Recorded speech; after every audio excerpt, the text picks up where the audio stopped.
राज्यभरातील permit room आणि बार आज बंद आहेत। बार मालकांनी करवाढीच्या विरोधात आज बंद पुकारलाय। उत्पादन शुल्क आणि परवाना शुल्कात वाढ केल्यानंच परमिट रूम आणि बार आज बंद ठेवले जात आहेत। तर ठाण्यातली ही दृश्य आहेत। परमिट रूम आणि बार चालक यांचं हे एकत्रित आंदोलन। परवाना शुल्कात वाढ करण्यात आलेली आहे, वॅट मध्ये वाढ करण्यात आलेली आहे आणि त्या विरोधात आज एक दिवसाचा बंद ठेवण्याचा निर्णय परमिट रूम आणि बार चालकांनी घेतलेला होता।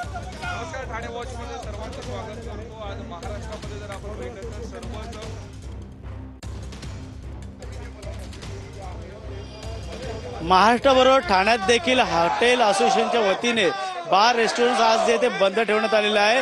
या ठिकाणी आता ठाण्यामध्ये मोठ्या प्रमाणात महाराष्ट्र बंदची हाक या ठिकाणी देत आहेत। सरकारच्या विरोधात ह्या सर्व हॉटेल मालक चालक या ठिकाणी एकत्र आलेले आहेत। पाहिलं तर दारूचं जे आहे ते लिकर जे आहे ते वॅट वाढवण्यात आले आहे। परवाना शुल्क 15%, उत्पादन शुल्क 60% वाढवल्यामुळे सर्वच हॉटेल चालक मालक जे आहेत ते एकत्र येऊन सरकारच्या विरोधात आता इथं घोषणाबाजी करत आहे। त्यामुळे सरकारने लवकरात लवकर या ठिकाणी हॉटेल असोसिएशनच्या लोकांकडे लक्ष द्यावं असं देखील त्यांचं म्हणणं आहे। त्यामुळे नक्कीच एकीकडे वाढती महागाई, दुसरीकडे या ठिकाणी हॉटेल असोसिएशनवरती वाढवण्यात आलेला हा कर शुल्क जो